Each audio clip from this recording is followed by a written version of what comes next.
Assalamu alaikum, viewers. Today we are going to again discuss about the kinds of law, and the topic is civil and criminal law. We will talk about how civil law and criminal law are different from each other, and also the basic concepts regarding civil law and criminal law. So let us start. Okay, civil law deals with civil wrongs. I mean, one thing you should understand that what is a wrong. Wrong is the basically opposite of for sure right, but in legal sense we say that if someone inflicts an injury, that is to say that he does something which he is not supposed to do, or he does something which is against the rules of the land of that of the state, यानी कि अगर state का कोई law किसी आदमी ने break किया हो और उसकी उस ब्रेकेज उसकी उस ब्रीच से किसी दूसरे को कोई तकलीफ़ पहुंची हो तो उसको हम रॉन्ग कहेंगे. सिविल रॉन्ग का मतलब बेसिकली ये होता है कि हम ये एज्यूम करते हैं कि ये बेसिकली प्राइवेट रॉन्ग्स हैं. यानी कि एक शख्स ने किसी दूसरे शख्स से कोई पैसे देने थे, या एक शख्स ने दूसरे शख्स को के साथ उसका कोई कॉन्ट्रैक्ट था और उसने उस पर अमल नहीं किया, या एक शख्स ने जिस तरह कह सकते हैं दूसरे शख्स की किसी चीज़ को उसने उससे बग़ैर उसकी मर्ज़ी के उसने उसके ऊपर वो कब्ज़ा करने की कोशिश कर रहा है, जिस तरह कि उसकी लैंड है उसके ऊपर वो अपनी दीवार खड़ी करने की कोशिश कर रहा है. तो यहाँ पे हम ये बात समझें कि ये उसका उन दो अशख़ास का प्राइवेट मामला है. तो इस तरह के प्राइवेट जो मामलात होते हैं, यानी जो प्राइवेट रॉन्ग्स हैं, उनसे जो लॉ डील करता है उसको हम सिविल लॉ कहते हैं. अब it's a very basic, it's a very I mean अगर आप डीपली स्टडी करें ना सिविल लॉ को, क्रिमिनल लॉ को, तो आपको कहीं ना कहीं ये दोनों एक दूसरे के साथ मिलते हुए नज़र भी आएंगे. वो मैं आगे आपको बताऊंगा कि वो कैसे होता है.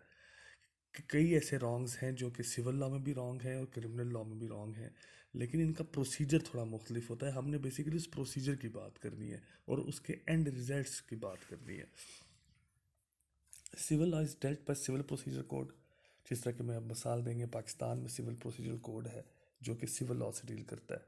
इसका तरीकाकार तो थोड़ा डिफरेंट होता है सिविल प्रोसीजर कोड का. I mean we are not going into those details at how civil procedure code works, but you need to understand that ये कोड्स ही डिफरेंट होती हैं जिनको हम सिविल जो सिविल कोड्स के अच्छा. लेकिन सिविल कोड, जब आप सिविल लॉ की बात करते हैं तो इसको आपने उस सिविल लॉ से आपने इसको कंपेयर नहीं करना जो सिविल लॉ हम पहले काइंड्स ऑफ लॉज में पढ़ चुके हैं, जो कि लॉ ऑफ द लैंड है.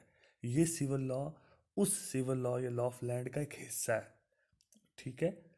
तो अगेन सिविल लॉ एक वो भी है जो कि सिविल लॉ और कॉमन लॉ है, जो कि direct descendant of Roman law है, जो कॉन्टिनेंटल यूरोप में जो ज़्यादा फैला था. यानी कि सिविल लॉ बेसिकली तीन तरह से आपके सामने आता है.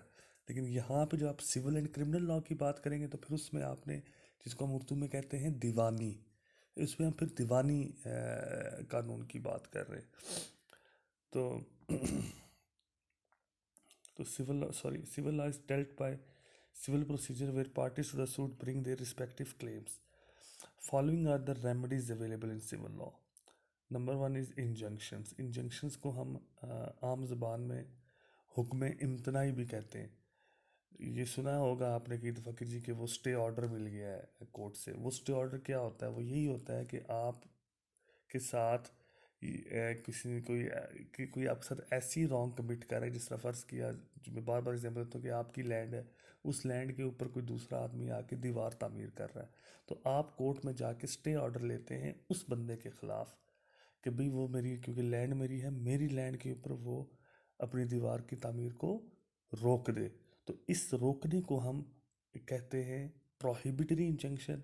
यानी इस पूरे को हम इंजंक्शन कहेंगे कि जिसको हम आम ज़बान में स्टे ऑर्डर कहते हैं. यानी कि it means the restitution to the original position. Means कि अब आप जो काम कर रहे हो उसको उस ओरिजिनल पोजीशन पे लेके जाओ, कि इस तरह लेके जाओ जैसे कोई गलत काम हुआ ही नहीं था. यानी कि वो अगर दीवार है तो उसको रोक दो और उसके बाद कोर्ट ये ऑर्डर करेगी उस दीवार को गिरा दो, ताकि जो पूरा जो मामला हुआ इस दौरान, ये वो जो पूरी की पूरी जो जगह है वो वापस जो क्लेमेंट है उसके कब्ज़े में चली जाए. So it can be prohibitory, which means, sorry, I have put double S here, to restrain the wrongdoer from an illegal act, or mandatory, that is to compel wrongdoer to do something that is to reverse the wrong. So again, अगर आप यही example लें, एक बंदे की ज़मीन पे किसी ने दीवार खड़ी करनी स्टार्ट की, तो पहले तो कोर्ट उसको ऑर्डर ये करे कि भी दीवार आप नहीं बना सकते, यानी आगे आप और दीवार ना बनाएं, जो बन की फ़िलहाल तो उधर ही रह जाएगा ना. तो अब ये जो उसका रोकना है ना कोर्ट का कि अब आप इस तरह ना आए, उसको हम कहेंगे प्रोहिबिटरी इंजंक्शन.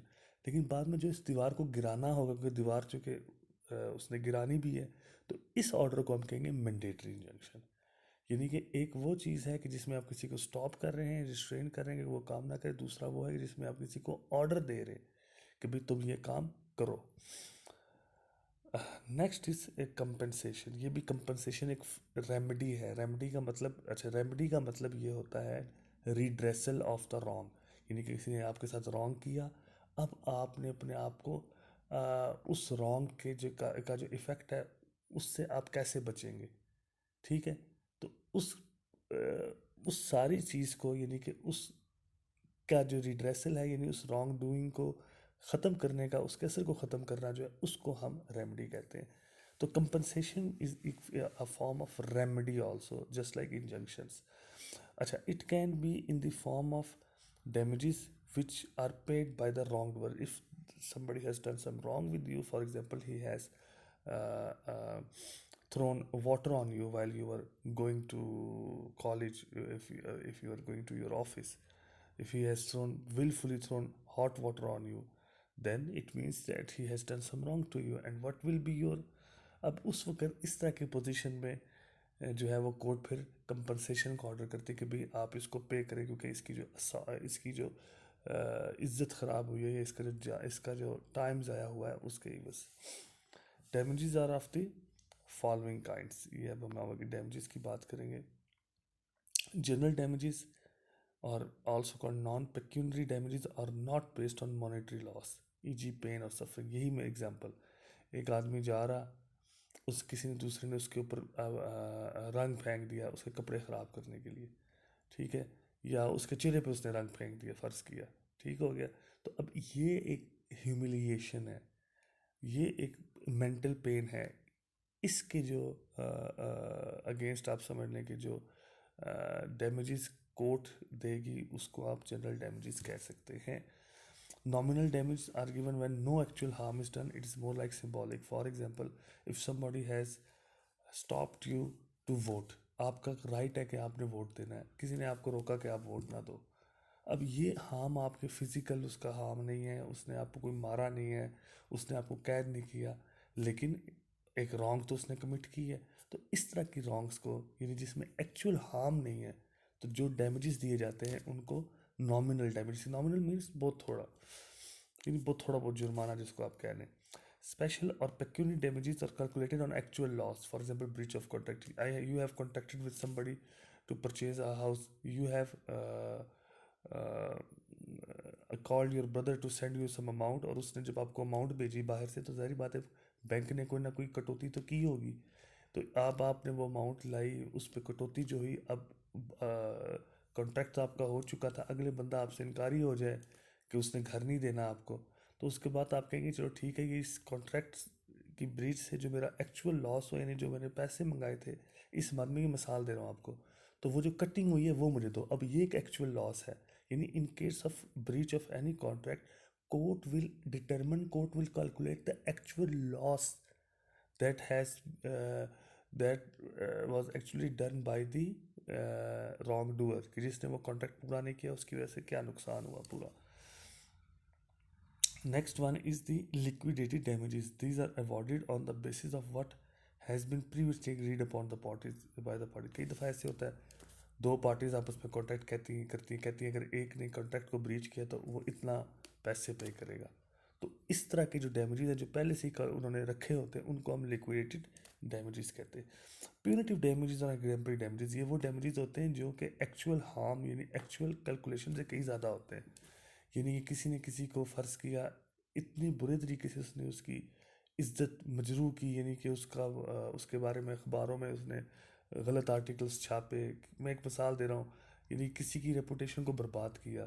तो आप सुनते हैं ना कि इतने अरब का हर्जाने का दावा कर दिया, तो वो बेसिकली क्या होता है, वो आप एग्जाम्पलरी डैमेजेस मांग रहे होते हैं कि भाई मुझे जो नुकसान हुआ है उसकी कोई कैलकुलेशन नहीं है, वो बहुत ज़्यादा है।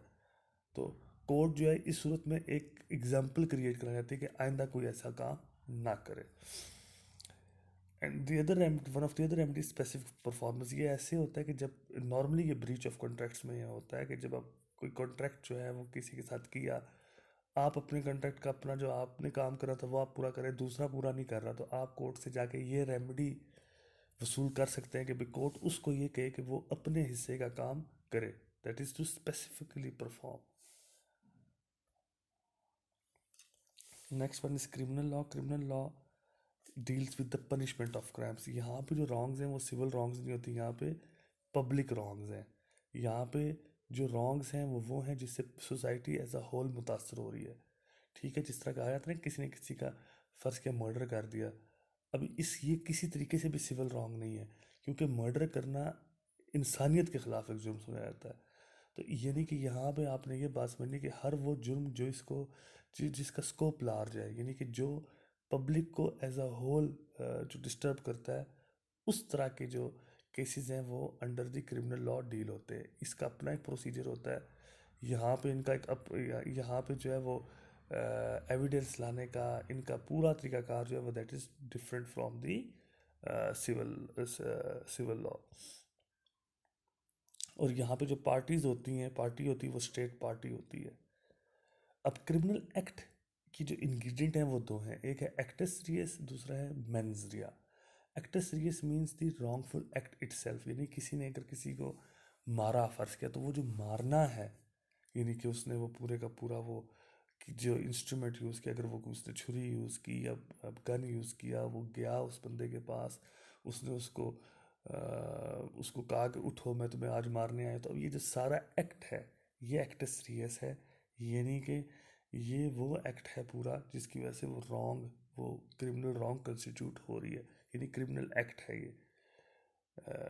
क्रिमिनल एक्ट की बॉडी है ये। मेन जरिया बहुत इंपॉर्टेंट, मेन जरिया है मतलब आप आसान अल्फाज में इंटेंशन, कि अब आप बंदा जाए ही मारने की इंटेंशन से, यानी कि ये उसी एग्जांपल करते हैं, बंदा मारने की इंटेंशन से ही गया और फिर उसने जाके खंजर वगैरह उठाया और उसने उसको मारा।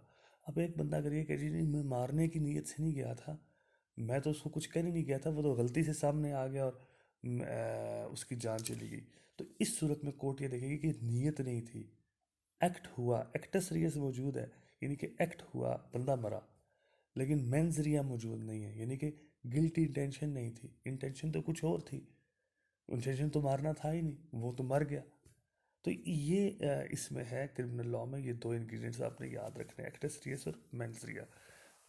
Then in criminal law we basically punish the criminal. What are the kinds of punishment we will see? Number one is the capital punishment, that is basically death sentence, and in some states it is the life imprisonment also. Life imprisonment for life है, ठीक है, किसी कहीं भी इस life imprisonment को 25 साल भी लिया जाता है, लेकिन नॉर्मली जो कैपिटल पनिशमेंट है वो डेथ सेंटेंस को ही समझा जाता है। Next one is the imprisonment. Imprisonment is basically इसका बेसिकली मकसद ये होता है कि जो रॉन्ग डूअर है उसके शर से, यानी कि उसके उन रॉन्ग डूइंग से सोसाइटी को बचाया जाए, को प्रिवेंट किया जाए।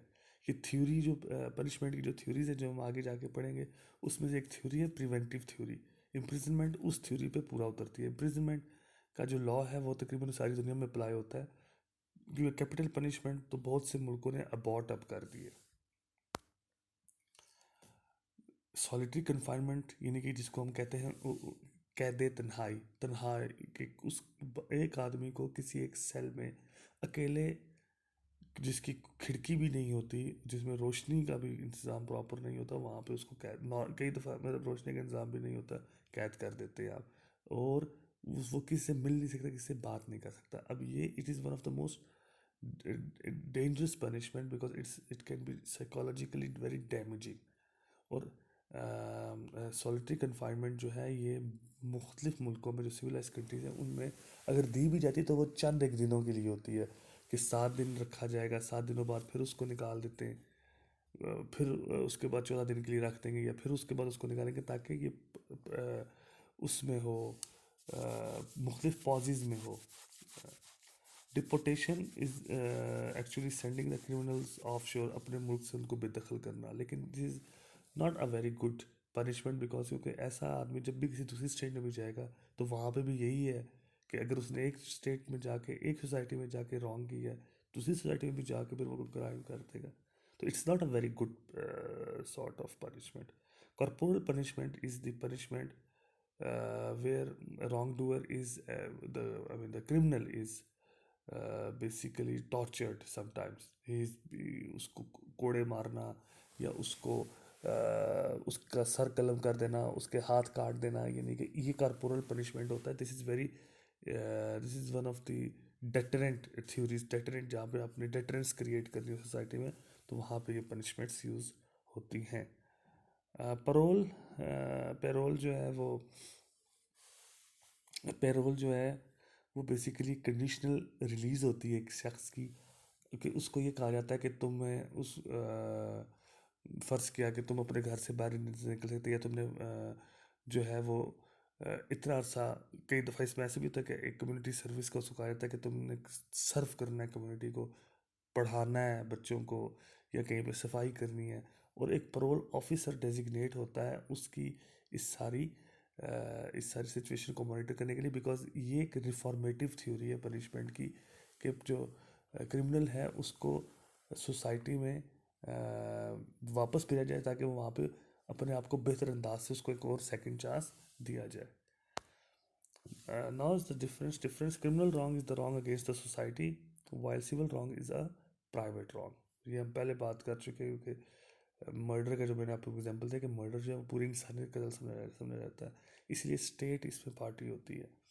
Civil proceedings will result in a penalty, injunction, specific performance, or any other civil relief.